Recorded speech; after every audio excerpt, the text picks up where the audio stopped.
ಹೆಣ್ಣು ಹೊನ್ನು ಮಣ್ಣು ಈ ಜಗತ್ತಿನಲ್ಲಿ ಏನೇ ಕ್ರೈಮ್ ಆಗಲಿ ಅದರ ಹಿಂದಿರೋದು ಈ ಮೂರೇ ಕಾರಣ.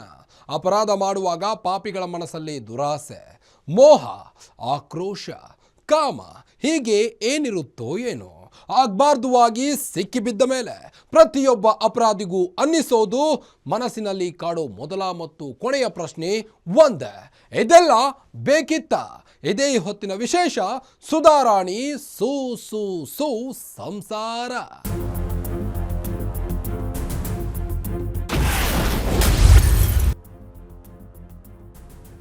ಆಕೆ ಒಬ್ಬರಲ್ಲ ಇಬ್ಬರಲ್ಲ ಮೂವರನ್ನ ಮದುವೆಯಾಗಿದ್ದಾಳಂತೆ.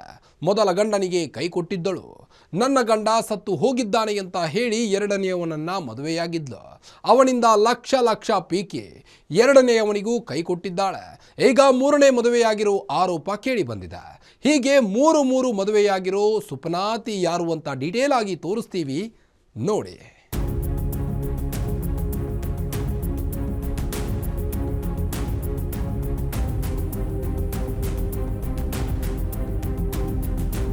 ನನಗೆ ನನ್ನ ಮಕ್ಕಳಿಗೆ ಮೋಸ ಮಾಡಿದ್ದಾಳೆ, ಎಲ್ಲ ಸರಿ ಹೋದ ಮೇಲೆ ಬರ್ತೀನಿ ಅಂತ ಹೋದವಳು ನನ್ನ ಬೆನ್ನಿಗೆ ಚೂರಿ ಹಾಕಿದ್ದಾಳೆ ಅಂತಿರೋ ಮೊದಲ ಗಂಡ. ಸಾರ್, ನನ್ನ ದುಡ್ಡು ನನಗೆ ಕೊಟ್ರೆ ಸಾಕು, ಸಾಲ ಮಾಡಿ ಆಕೆಗೆ ದುಡ್ಡು ಕೊಟ್ಟಿದ್ದೀನಿ, ಆ ದುಡ್ಡು ಕೊಡಿಸಿ ಅಂತಿರೋ ಎರಡನೇ ಗಂಡ. ಈ ದೃಶ್ಯಗಳು ಕಂಡು ಬಂದಿದ್ದು ಬೆಂಗಳೂರು ಗ್ರಾಮಾಂತರ ಜಿಲ್ಲೆಯ ದೊಡ್ಡಬಳ್ಳಾಪುರ ತಾಲೂಕಿನ ದೊಡ್ಡ ಬೆಳವಂಗಲದಲ್ಲಿ. ಇದಕ್ಕೆ ಕಾರಣ ತನ್ನನ್ನ ಸುರಸುಂದರಿ ಅಂತ ಭಾವಿಸಿ ಮೂರು ಮದುವೆಯಾಗಿರೋ ಸುಧಾರಾಣಿ.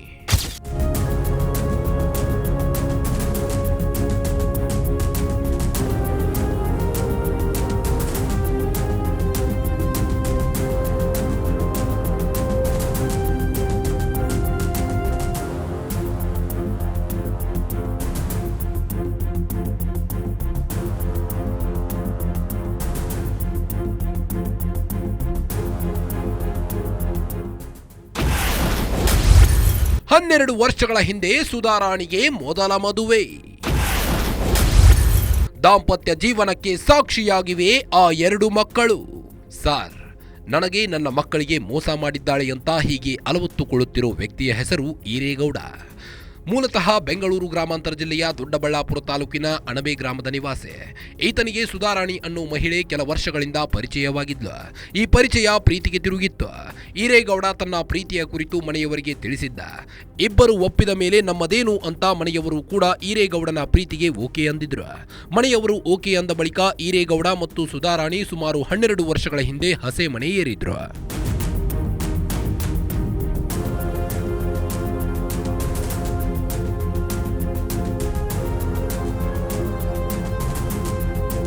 ಹನ್ನೆರಡು ವರ್ಷಗಳ ಹಿಂದೆ ಮದುವೆಯಾಗಿದ್ದ ಈರೇಗೌಡ ಮತ್ತು ಸುಧಾರಾಣಿಯ ಜೀವನ ಚೆನ್ನಾಗಿಯೇ ನಡೆದುಕೊಂಡು ಹೋಗಿತ್ತು. ಇವರಿಬ್ಬರ ದಾಂಪತ್ಯ ಜೀವನಕ್ಕೆ ಸಾಕ್ಷಿಯಾಗಿ ಇಬ್ಬರು ಮಕ್ಕಳು ಕೂಡ ಇದ್ದಾರೆ. ಈ ದಂಪತಿಗೆ ಒಂದು ಗಂಡು ಮಗು ಮತ್ತು ಒಂದು ಹೆಣ್ಣು ಮಗು ಇದೆ. ಆರಂಭದಲ್ಲಿ ಚೆನ್ನಾಗಿಯೇ ಜೀವನ ನಡೆಸುತ್ತಿದ್ದ ದಂಪತಿ ನಡುವೆ ಸಣ್ಣ ಪುಟ್ಟ ಕಾರಣಗಳಿಗೆ ಗಲಾಟೆ ಶುರುವಾಗಿತ್ತು. ಈ ಮೂಲಕ ಅವರ ದಾಂಪತ್ಯ ಜೀವನದಲ್ಲಿ ಸಣ್ಣ ಬಿರುಕು ಮೂಡಿತ್ತು. ಹೀಗೆ ಸಣ್ಣದಾಗಿ ಶುರುವಾದ ಬಿರುಕು ಬರಬರುತ್ತಾ ದೊಡ್ಡದಾಗುತ್ತಾ ಹೋಗಿತ್ತು.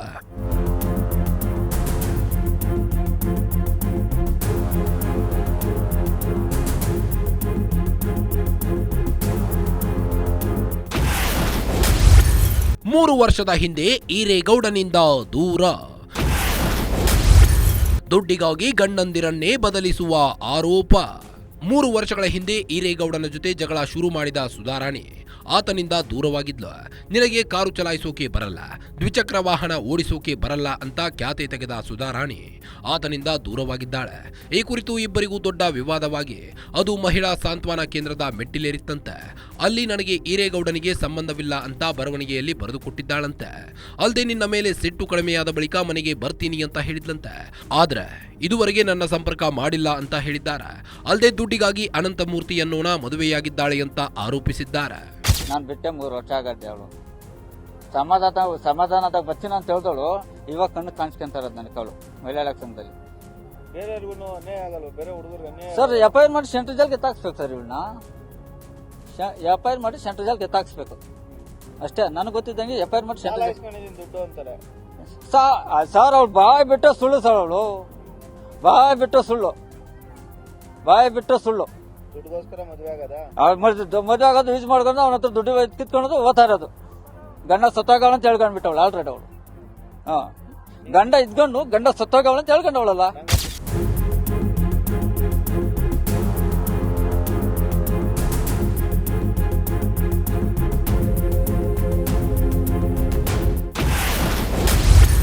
ಆನ್ಲೈನ್ನಲ್ಲಿ 300 ರೂಪಾಯಿ ವಸ್ತು ಆರ್ಡರ್.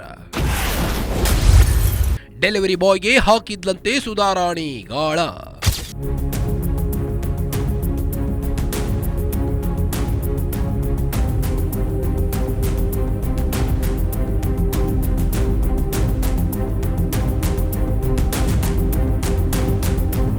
ಹೀಗೆ ಮೊದಲ ಗಂಡನಿಗೆ ಕೈಕೊಟ್ಟ ಸುಧಾರಾಣಿ ಒಂಟಿಯಾಗಿ ಬದುಕೋಕೆ ಶುರು ಮಾಡಿದ್ಲು.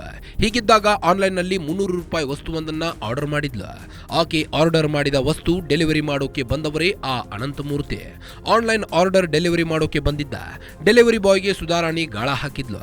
ಡೆಲಿವರಿ ಬಾಯ್ ನಂಬರ್ ಪಡೆದುಕೊಂಡು ಆತನ ಜೊತೆ ಸಂಬಂಧ ಬೆಳೆಸಿದ್ಲು. ನನಗೆ ಗಂಡ ಇಲ್ಲ, ನನ್ನ ಗಂಡ ಸತ್ತು ಹೋಗಿದ್ದಾನೆ ಅಂತ ಅನಂತಮೂರ್ತಿಯನ್ನ ನಂಬಿಸಿದ್ಲು. ಇದನ್ನ ನಂಬಿದ ಅನಂತಮೂರ್ತಿ ಒಬ್ಬ ವಿಧವೆಗೆ ಬಾಳು ಕೊಡ್ತಿದ್ದೀನಿ ಅಂತ ಹಿರಿ ಹಿಗ್ಗಿ ಈ ಮಿಟಕಲಾಡಿಯ ಜೊತೆ ಮದುವೆಯಾಗಿದ್ರು.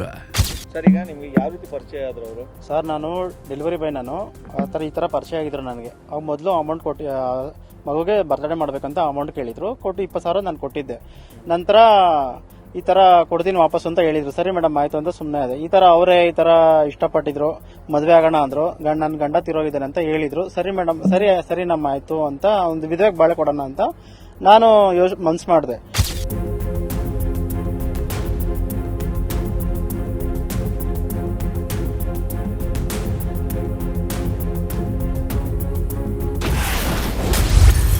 ಮದುವೆ ಬಳಿಕ ಹಂತ ಹಂತವಾಗಿ ಪೀಕಿದ್ಲು ಹಣ ಕೊಡದೆ ಇದ್ದಾಗ ಅನಂತಮೂರ್ತಿಗೆ ಕೈ. ನನ್ನ ಗಂಡ ಸತ್ತು ಹೋಗಿದ್ದಾನೆ ಅಂತ ಹೇಳಿ ಅನಂತಮೂರ್ತಿ ಜೊತೆ ವೈವಾಹಿಕ ಜೀವನಕ್ಕೆ ಕಾಲಿಟ್ಟ ಸುಧಾರಾಣಿ ನನ್ನ ಮಗನಿಗೆ ಅನಾರೋಗ್ಯವಾಗಿದೆ ಅಂತ ಹೇಳಿ ಹಣ ಪಡೆದಿದ್ಲು. ಹೀಗೆ ಹಂತ ಹಂತವಾಗಿ ಸುಮಾರು 20 ಲಕ್ಷ ರೂಪಾಯಿಗೂ ಹೆಚ್ಚು ಹಣ ಪೀಕಿದ್ದಾಳೆ. ಹೀಗೆ ಸುಮಾರು 1 ವರ್ಷ ಅನಂತಮೂರ್ತಿ ಜೊತೆ ಸಂಸಾರ ಮಾಡಿದ್ಲು.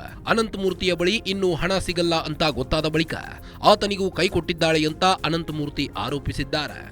ಈ ಥರ ನಂಗೆ ಮಾವನಿಗೆ ಆಪರೇಷನ್ಗೆ ದುಡ್ಡು ಬೇಕು, ಅದಕ್ಕೆ ಬೇಕು, ಇದಕ್ಕೆ ಬೇಕು ಅಂತ ನನ್ನ ಹತ್ರ ಏನಿಲ್ಲ ಅಂದ್ರೂ ಒಂದು 24 ಲಕ್ಷದವರೆಗೂ ದುಡ್ಡು ಇಸ್ಕೊಂಡಿದ್ದಾರೆ. ಅದು ಈಗ ಅವರು ಕಂಪ್ಲೇಂಟ್ ಕೊಟ್ಟಿದ್ದಾರೆ. ಇವಾಗ ನಾನು ನಿಮ್ಗೆ ಮದ್ವೆ ಆಗೋ ಟೈಮಲ್ಲಿ ಯಾವ ರೀತಿ ವಂಚನೆ ಮಾಡಿದ್ರು? ಅಂದ್ರೆ ನೀವು ಅವ್ರಿಗೆ ಮೊದಲನೇ ಗಂಡಕ್ಕೆ ಡೈವರ್ಸ್ ಕೂಡ ಕೊಟ್ಟಿಲ್ಲ, ಅದೇನು ಸುಳ್ಳು ಹೇಳಿದ್ರ ನಿಮ್ಗೆ? ಹೌದು, ಗಂಡ ತೀರೋಗಿದ್ದಾರೆ ಅಂತ ಸುಳ್ಳು ಹೇಳಿದ್ದಾರೆ ಅವರು. ಗಂಡ ಬದುಕಿದ್ದಾರೆ? ನೋಡು, ಗಂಡ ಬದುಕಿದ್ದಾರೆ. ನೀವು ಮದ್ವೆ ಆಗಿದ್ರ ಆಕೆನಾ? ಮದುವೆ ಆಗಿದ್ವಿ. ಸುಮ್ಮನೆ ತಾಳಿ ಕಟ್ಟಿದ್ವಿ, ಯಾರು ನಾವು ಕರ್ಸಿಲ್ಲ, ಶಾಸ್ತ್ರೋಕ್ತ ನಾವು ಮದುವೆ ಆಗಿಲ್ಲ ಅವ್ರನ್ನ. ಅದೇ ದೇವಸ್ಥಾನದಲ್ಲಿ ಸುಮ್ಮನೆ ಮದುವೆ ಆದ್ವಿ ಅಷ್ಟೇ ಸರ್. ನಮ್ದು ನಿಮ್ ಜೊತೆ ಏನೋ ಸಂಸಾರ ಮಾಡಿದ್ರೆ ಎಷ್ಟು ತಿಂಗಳು ನಿಮ್ ಜೊತೆ ಇದ್ರು? ನಮ್ ಜೊತೆ ಸಂಸಾರ ಏನ್ ಮಾಡಿಲ್ಲ ಸರ್, ಹಂಗೆ ಇದ್ರು ಸರ್. ಎಷ್ಟು ವರ್ಷ ಕಾಂಟ್ಯಾಕ್ಟ್ ಅಲ್ಲಿ ಇದ್ರಿ ನೀವು? ನಾವು ಒಂದು 1.25 ವರ್ಷ ಕಾಂಟ್ಯಾಕ್ಟ್ ಆಗಿದ್ವಿ.